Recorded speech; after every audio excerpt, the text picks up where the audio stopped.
Très ravi de vous retrouver en ce jour, fidèles téléspectateurs partout où vous nous regardez. Bonsoir et bienvenue dans votre édition d'information. Un seul titre, le président du Haut Conseil islamique de la République centrafricaine séjourne à Bamako sur invitation de l'école de maintien de la paix Alioune Blondin Bey.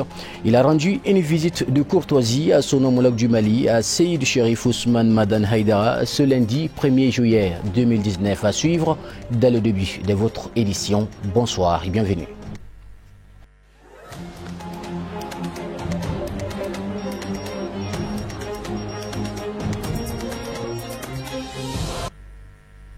Une fois de plus, si vous nous rejoignez, bonsoir et bienvenue. Je le disais tout à l'heure, le président du Haut Conseil islamique de la République centrafricaine séjourne à Bamako sur invitation de l'école de maintien de la paix Alioune Blondin Bey. Il a rendu une visite de courtoisie à son homologue du Mali, à Seyd Cherif Ousmane Madan Haïdara, ce lundi 1er juillet pour échanger sur les expériences communes dans le domaine religieux et dans la recherche de solutions pour résoudre les crises identiques qui secouent les deux pays. Loutou Sidibé était là-bas, mais c'est Hamadou Diarra qui nous en parle. Le président du Haut Conseil islamique du Mali reçoit un invité pas comme les autres, son homologue de la République centrafricaine qui a jugé nécessaire de faire cette rencontre afin de discuter des expériences respectives des deux fêtières qui partagent les mêmes préoccupations. Il est venu dans le cadre d'une invitation de l'école du maintien de la paix, mais il en a profité pour nous rendre visite. Donc, bien apprécié son initiative de chercher à rencontrer ses frères du Haut Conseil islamique du Mali. Alors, le président du Haut Conseil islamique du Mali l'a reçu aujourd'hui, d'abord à déjeuner, et ensuite à échanger sur les expériences respectives de nos deux structures. On a beaucoup appris avec lui. Vous savez que la République centrafricaine vit une situation presque similaire à celle que nous connaissons aujourd'hui. Des massacres que nous avons suivis, malheureusement. Et ce sont ces massacres que nous suivons aujourd'hui au Mali. On a échangé avec lui, il nous a dit comment est-ce qu'ils ont abordé la question chez eux. Et vraiment, nos échanges ont été très fructueux. Donc, c'est avec beaucoup de plaisir que nous l'avons reçu. Et Inch'Allah, ce n'est que le début, comme il a dit, des relations que nos deux structures doivent échanger. Donc merci beaucoup au président du Haut Conseil islamique de la République centrafricaine et il a remercié le Haut Conseil islamique aussi pour cette visite que nous avons bien appréciée. Après des échanges cordiaux et fructueux, le président du Haut Conseil islamique de la République centrafricaine s'estime très heureux d'être venu chez le guide spirituel des Ansars pour consolider des liens fraternels en vue de pérenniser évidemment les relations interreligieuses entre les deux pays.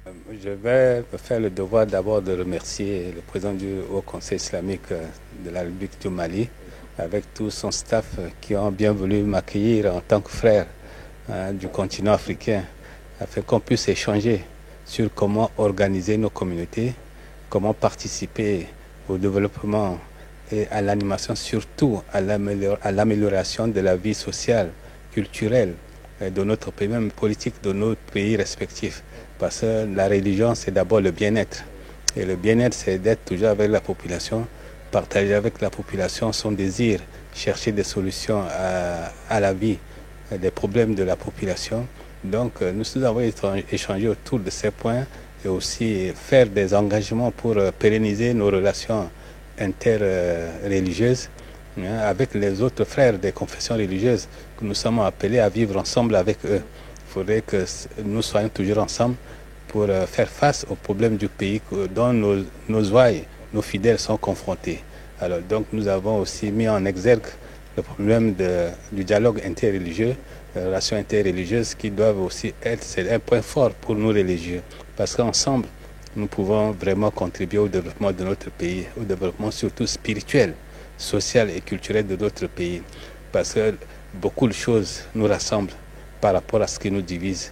Donc nous devons mettre en valeur tout ce qui nous met ensemble pour le bien-être de nos communautés. Le Mali et la République centrafricaine, à travers leurs présidents des fêtières islamiques, se donnent la main afin de juguler leurs crises similaires pour le plus grand bien-être des paisibles populations. Restons toujours en commune 1 du district de Bamako. Les membres de l'association malienne pour la Concorde la culture et l'éducation islamique à MCC ont rendu visite au président du Haut Conseil islamique du Mali. C'était le jeudi 27 juin à son domicile de Bankoni Diaguiné-Bougou, et ce, dans le cadre de son élection à la tête de la fêtière islamique du Mali. C'est toujours avec Loutou Sidibé, mais c'est avec la voix de Khali Hamidou Badini. Cette visite de courtoisie de la délégation des membres de l'AMCC et de la Zawiya de Cheikh Mohamed Bakwa s'inscrit en droite ligne dans le cadre de la bonne collaboration qui existe entre le président de l'association en question, nommément Cheikh Mohamed Makiba, et le guide spirituel des Ansar, Saïd Sherif Ousmane Madani Haïdara.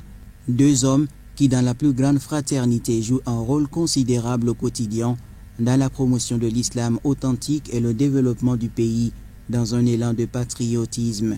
On est très satisfait, vous-même vous avez constaté, et les gens sont, ça se voit sur les visages des gens. Le président, il est content, la délégation, tout le monde est content vraiment d'avoir effectué cette visite, et on est sorti vraiment très satisfait, très heureux. Et les bénédictions ont été formulées de part et d'autre. Donc nous demandons à Dieu vraiment d'exaucer toutes les bénédictions faites à l'endroit du président. Cette visite de courtoisie vise aussi à féliciter le guide spirituel des Ansar, Saïd Sherif Ousmane Madani Haïdara, pour son élection à la tête du Haut Conseil islamique du Mali, faire des bénédictions en sa faveur et lui exprimer tout leur soutien. Le guide spirituel Cheikh Sherif Ousmane Madani Haïdara a été nommé tout récemment président du Haut Conseil islamique du Mali. Donc c'est à la suite de ça que nous avons décidé de venir rendre visite, lui faire des bénédictions pour que Dieu puisse l'aider, ainsi que tous les membres du bureau, à prendre les charges vraiment de ce bureau. Et au nom de la Zawiya aussi également, qui est un partenaire de l'association, parce que les deux entités vont ensemble. Et le président Makiba, il est président de l'association, il est le chef aussi de la Zawiya. Donc lui, il se trouve à ces deux niveaux.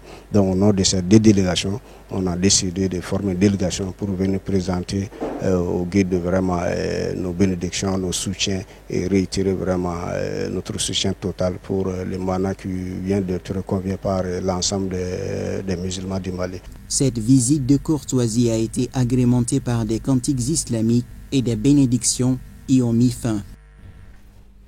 Tout autre chose, le bureau du groupement des leaders spirituels musulmans du Mali, LSM de la commune 1 du district de Bamako, a initié une cérémonie de lecture du Saint-Coran le dimanche 30 juin dans la mosquée de Konyumani, située dans la dite commune. Cette initiative entreprise par l'imam Ibrahim Atiro, membre du LSM, a pour objectif de prier pour le retour définitif de la paix et de la cohésion sociale au Mali. Nous retrouvons Hamadou Diallo et Sérignari.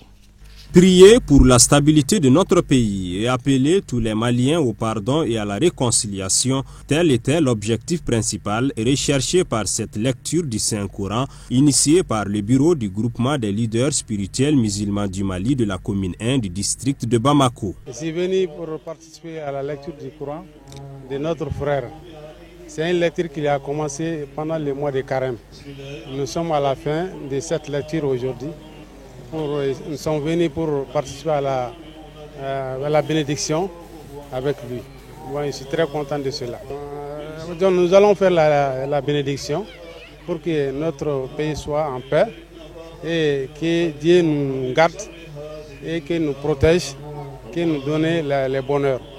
C'est ce que nous souhaitons, Inch'Allah. Cette rencontre a été une occasion pour ces fidèles musulmans d'implorer le bon Dieu pour un retour définitif de la paix dans notre pays. Au cours de la cérémonie, l'imam de la mosquée de Konyumani a demandé aux participants de cultiver l'amour du prochain et de multiplier les prières pour le Mali. La société de gestion forestière Abdoulaye Halidou Sissi, fidèle à sa tradition, a initié une session de formation sur les techniques de coupe de bois à l'endroit d'une cinquantaine d'exploitants forestiers. C'était le dimanche 30 juin au siège de l'usine de bois à la zone industrielle. Hamadou Diallo et Sama Traoré nous en parlent. Afin de garantir une gestion durable de la forêt, la société de gestion forestière Abdoulaye Halidou Cissé multiplie des initiatives depuis quelque temps pour encadrer et former les exploitants forestiers sur les techniques de coupe de bois. Cette session de formation intervient à un moment où la société et ses partenaires préparent activement l'ouverture de la campagne 2019 de reboisement dans la région de Kaye. C'est quoi? Nous sommes à la phase finale des exploitations dans nos massifs. C'est pourquoi la société a organisé cet atelier de formation pour le renforcement de la capacité des exploitants qui évoluent dans nos massifs, pour améliorer leur niveau de coupe et de prélèvement dans nos massifs. Et vous le savez, nous sommes dans un pays où l'information n'est pas à tous les niveaux. Il faut qu'on essaye d'informer les gens, former les gens pour qu'ils puissent avoir un bon comportement face à l'environnement. C'est pour cela que la société organise chaque fois des ateliers comme ça, pour renforcer la capacité des niveaux des exploitants. Au cours de cette session de formation, les participants se sont familiarisés sur les normes et les différentes étapes à suivre pour couper du bois. Le formateur ainsi que les responsables de la société de gestion forestière Abdoulaye Halidou Cissé se réjouissent de la bonne tenue de cet exercice. C'est par rapport au renforcement de capacité des sous-traitants, des exploitants sous-traitants de la société de gestion, société Halidou Cissé. Donc le thème c'était en fait renforcer leur capacité et leur expliquer les techniques d'exploitation. Parce qu'il y a les exploitants qui font l'exploitation anarchique, ils ne respectent pas l'aspect écologique de l'environnement. Donc pour au moins pallier à ce problème, il faut souvent des rencontres, des formations pour que tous les exploitants puissent savoir comment est-ce que nous pouvons faire une exploitation rationnelle. Et je pense quand même que pratiquement tous les participants ont quand même compris un peu l'objet même de la rencontre. Le premier travail de la société, c'est l'exploitation. Après l'exploitation, la conservation et la restauration. Aujourd'hui, nous sommes en phase de la conservation et la restauration. C'est pour cela que la société a prévu 200 hectares au niveau de toutes les régions du Mali. Notons qu'après la formation des exploitants, les responsables de la société de gestion forestière Abdoulaye Halidou Cissé et ses partenaires ont visité certains magasins de stock de bois venus de la Côte d'Ivoire.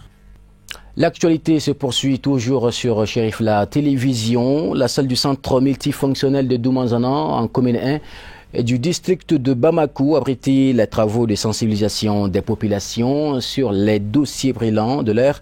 Une initiative du mouvement Ibeka Kanou avec comme objectif principal d'informer les populations à la base sur l'accord politique, le dialogue inclusif, les réformes institutionnelles et constitutionnelles. Amadou Kamara et Samataori étaient.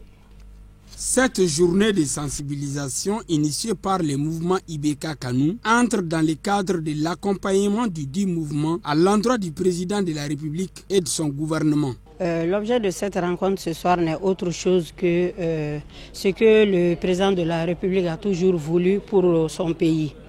Le président de la République a toujours voulu mettre le Mali en avance, d'où le Mali d'abord. Donc, qui parle de l'avancement d'un pays, vraiment ne peut pas s'en passer de ce qu'on cherche aujourd'hui, qui est la paix. Et vraiment, on ne peut pas aussi aimer la paix sans adopter vraiment la révision constitutionnelle, le dialogue inclusif et la concertation nationale, la réforme constitutionnelle aujourd'hui. Plusieurs personnalités invitées à cette cérémonie ont exprimé leurs sentiments de joie tout en appréciant cette belle initiative du mouvement Ibeka Kanou. Nous avons été vraiment satisfaits sur 3 plans. Par rapport d'abord à la mobilisation, surtout par rapport aux différents messages qui ont été délivrés. Le jeune homme de droit, juriste Batili, a développé aujourd'hui les thèmes qui doivent intéresser tout Malien, à savoir le contenu de l'accord politique, les différentes réformes en cours, surtout la concertation nationale et toute l'équipe qui doit l'organiser, et l'esprit qui a prévalu à cela, tous les efforts que le chef d'État a fait pour ramener en tout cas la décrispation, et tous les autres acteurs de la majorité comme de l'opposition. Il a donné toutes les explications, mais surtout les objectifs visés par ces différentes réformes qui sont en cours. Donc bref, vraiment le contenu, ça c'était les débats qui étaient là, qui étaient importants, ce n'était pas que de la musique criée. Et ensuite, l'esprit de don de soi qui a été demandé à chaque Malien. Ce qui a été demandé aujourd'hui, c'est que tous les Mali soient uniques. Il n'y a pas question de parti, il n'y a pas question de sexe, il n'y a pas question d'appartenance ethnique. Donc vraiment que tout le monde conjugue ses efforts pour que nous puissions souffler dans la même direction. C'est ainsi seulement que notre pays va se relever. Le parrain de cette cérémonie est non moins ancien ministre de l'énergie et de l'eau, M. Frankali Keïta, s'est dit très heureux et honoré par les bonnes actions du mouvement Ibeka Kanou en faveur du président de la République. En tant que responsable politique et parrain, j'ai dit que nous ne pouvons pas en tout cas être absents à une telle occasion. Donc je suis venu les apporter mon soutien, les demander de continuer à informer les Maliens et surtout à les convaincre d'avoir une adhésion inclusive par rapport à l'ensemble des réformes qui sont en cours. Et ensemble, proposer des solutions concertées et faire un plan d'action pour la mise en œuvre de ces solutions.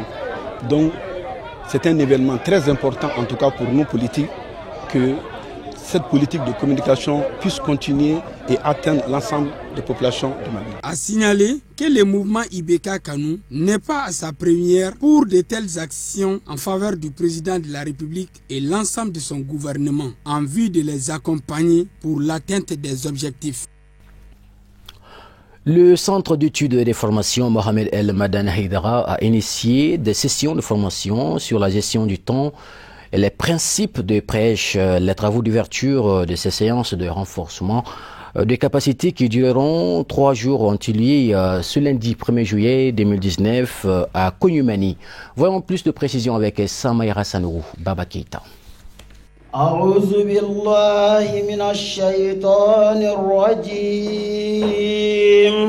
La lecture du Saint-Coran a donné le ton à ces travaux de renforcement des capacités sur la gestion du temps et les principes de prêche, organisés par le Centre d'études et de formation Mohamed El Madani Haïdara. Il y aura beaucoup de formations dans ce centre. Il y aura à apprendre à lire le Coran, l'anglais, le français et beaucoup d'autres choses à faire. Il y aura aussi les formations des enfants, les bonnes manières de faire les enfants musulmans. Oui, nous sommes prêts à accueillir les enfants, comme ce centre est comme internat. Donc, il y aura des enfants qui viennent de l'extérieur, comme le Burkina, la Côte d'Ivoire. Donc, beaucoup de points, quoi. Les enfants seront là pour cette formation. Ce que j'ai à dire aux parents d'enfants, précisément les enfants musulmans qui vont à l'école française.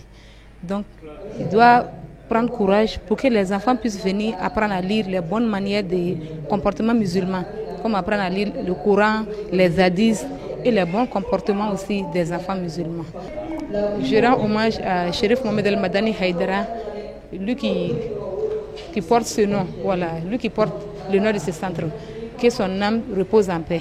Ce centre qui porte le nom de Feu Mohamed El Madani Haïdara, fils du guide spirituel des Ansar, accueille les apprenants pour la mémorisation du Saint-Coran, l'informatique, la médersa franco-arabe-anglais. Les participants dévoués pour la cause se disent entièrement disponibles pour ces formations de renforcement des capacités qu'ils trouvent d'ores et déjà fructueuses. Cette formation-là nous apprend beaucoup de choses. Ça nous permet de mémoriser, d'apprendre comment réaliser notre temps. Le temps est une bonne chose, puisque Dieu avait parlé du temps dans le Saint-Coran. Donc cette formation, vraiment, ça me permet de pouvoir bien mémoriser, d'avoir des soucis, et puis de pouvoir m'intéresser, et puis de dire à mes camarades aussi, les autres camarades aussi, de pouvoir bien me tenir à cette formation-là. À travers cette formation, j'ai su que je dois pouvoir faire un emploi de temps afin d'avoir fait mes études. Puisque tant que je ne fais pas les emplois du temps, je ne peux pas bien mémoriser en faisant les études. Mais en faisant l'emploi du temps, j'ai su que je peux avoir l'étude sans aucun dérangement. À titre de rappel, ces sessions de formation sur la gestion du temps et les principes de prêche ont réuni une trentaine de participants qui recevront chacun une attestation de participation au terme des 10 travaux. Les ressortissants de Noubozo de Bamako ont tenu leur réunion trimestrielle ce lundi 1er juillet 2019 au domicile de leur président Mamadou Farota, situé à la zone industrielle en commune 2 du district de Bamako. L'objectif est d'attirer l'attention des autorités par rapport à la situation sécuritaire dans les différentes localités de la région de Mopti. Regardons ensemble. Suite aux attaques répétitives dans les différentes localités de la région de Mopti, les ressortissants de Noubozo qui sont installés à Bamako conjuguent leurs efforts dans l'optique de trouver une issue favorable à la crise. Il s'agit de solliciter l'implication des autorités politiques, religieuses et coutumières afin de ramener le calme dans les zones affectées. L'objectif principal de cette réunion, c'est d'attirer l'attention des autorités ainsi que des leaders religieux du Mali par rapport à la situation sécuritaire du centre du pays. Nous demandons aux autorités du pays pour leur implication stricte par rapport à la situation sécuritaire du pays, notamment dans le village de Noubozo, cercle de Djéné. Les populations de Noubozo aujourd'hui sont victimes de plusieurs types de violences. Nous lançons un appel à toute personne de bonne volonté afin que nous trouvons vraiment une issue favorable à cette situation. Au dire du président de Noubozo, Mamadou Farota, plus de 300 personnes ont fui leurs localités respectives à cause de la crise qui sévit dans la région de Mopti. Dans la même foulée, il s'est dit préoccupé par la gravité de la situation et demande aux autorités de s'impliquer davantage pour permettre à ses parents de retourner dans leurs foyers respectifs. Rappelons que Noubozo est un village situé à 80 km de Mopti dans le cercle de Djéné. À l'issue de la réunion, plus de 850 000 francs CFA ont été collectés pour aider les déplacés dans leurs dépenses quotidiennes. On s'intéresse à présent au volet éducation. La cérémonie de fête de fin d'année du complexe scolaire privé Bana s'est déroulée le samedi 29 juin 2019 à Sirakuro.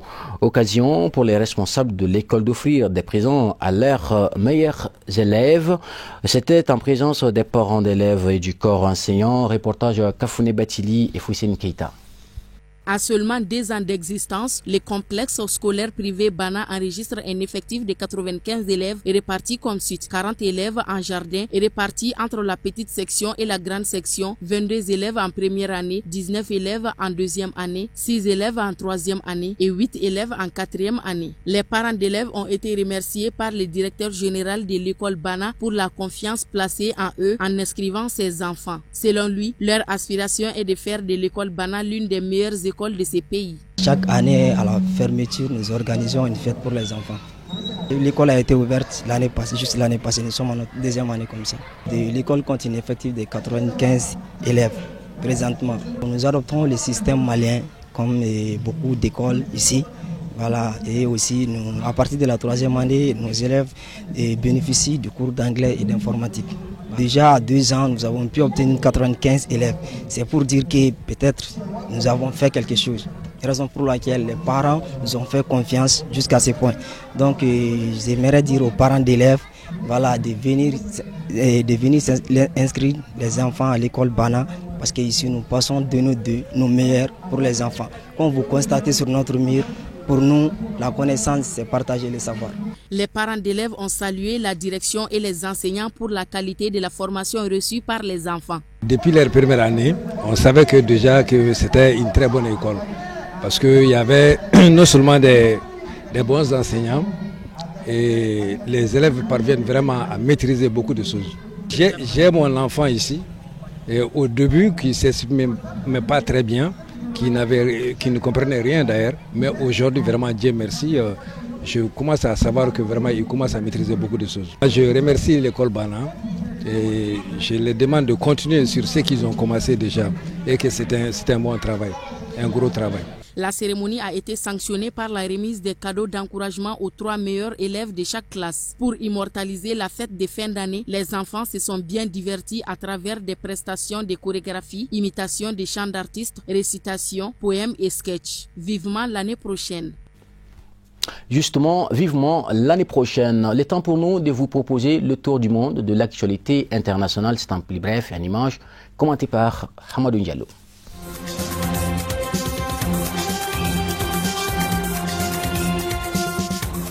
Chez nous, au Mali, une nouvelle attaque a été signalée dans une des localités de la région de Mopti. Des chasseurs s'en sont pris dimanche 30 juin au village Peul de Bidi et Saran dans la commune de Wenkoro dans le cercle de Bankas. C'est à quelques kilomètres seulement de la frontière avec le Burkina Faso. Le bilan est de 23 morts, dont des femmes et des enfants, selon le maire de la commune de la dite localité, Cheikh Harouna Sankare. L'attaque a démarré vers 14 h, mais malgré l'alerte, les forces armées maliennes sont arrivées tard et avec une nouvelle fois des moyens limités selon les mêmes constats de l'autorité locale.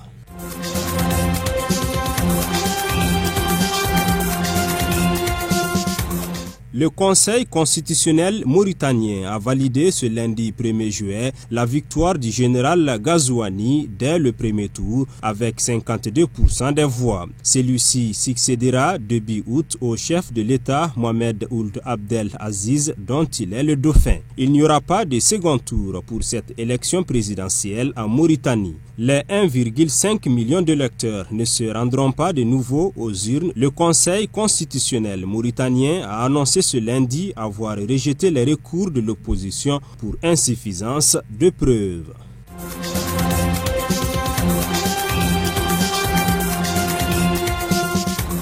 Le président tunisien Béji Caïd Essebsi, victime jeudi d'un grave malaise, a laissé craindre une vacance du pouvoir entraînant une période d'incertitude politique à l'approche des élections, est sorti de l'hôpital lundi soir. Le chef de l'État a quitté l'hôpital militaire pour son domicile à Carthage au nord après avoir reçu le traitement nécessaire et après son rétablissement, a indiqué la présidence de la République dans un communiqué. Sur une photo publiée par la présidence, Béji Caïd Essebsi, 92 ans, le plus âgé des chefs d'État après la reine Elisabeth d'Angleterre, apparaît souriant, entouré de l'équipe médicale.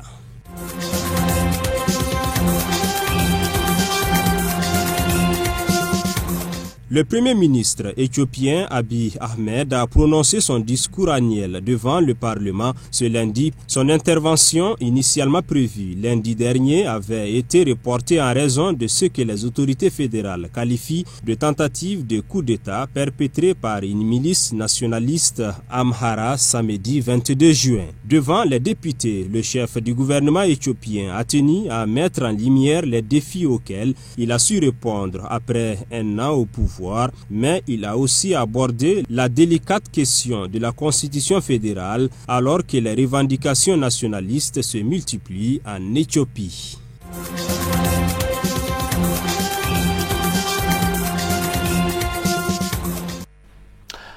Bien, avant de refermer votre journal, l'actualité oblige par rapport à la CAN Égypte 2019. Tout d'abord, nous commençons par le match au Maroc-Afrique du Sud. En tout cas, ce match a été remporté par les Lions d'Atlas par un score de 1-0. Le but marocain a été inscrit par Boussoufa. Ainsi, les Lions surclassent leur groupe et se classent premier avec 9 points. L'équipe de Côte d'Ivoire a assuré sa qualification en 8e de finale de la Coupe d'Afrique des Nations. Le 1er juillet au Caire, les Ivoiriens finissent 2e du groupe 2 grâce à leur victoire 4-1 face à la Namibie. À la 39e minute, Max-Alain Gradel ouvre le score 1-0. À la 58e minute, Geoffrey Sérédier double la mise des euros. À la 71e minute, Gowou, le portier de la Côte d'Ivoire, rate son dégagement et l'attaquant namibien Canon profite pour réduire le score 2-1. 89e minute, Wilfried Zaha triple la mise 3-1. Puis, dans le temps additionnel, Maxwell Cornet corse l'addition d'une frappe tendue 4-1 sur le score final. Et puis, le Sénégal a battu le Kenya lors du 3e match de la poule C sur le score de 3-0. Les buts du Sénégal sont signés Sadio Mané 2 fois et Ismaïla Sarr.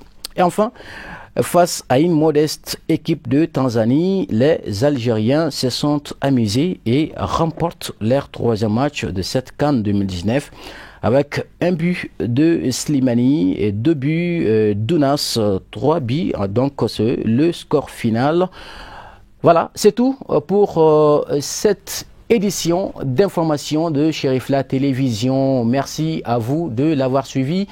L'actualité se poursuit toujours sur votre télévision préférée. À la prochaine.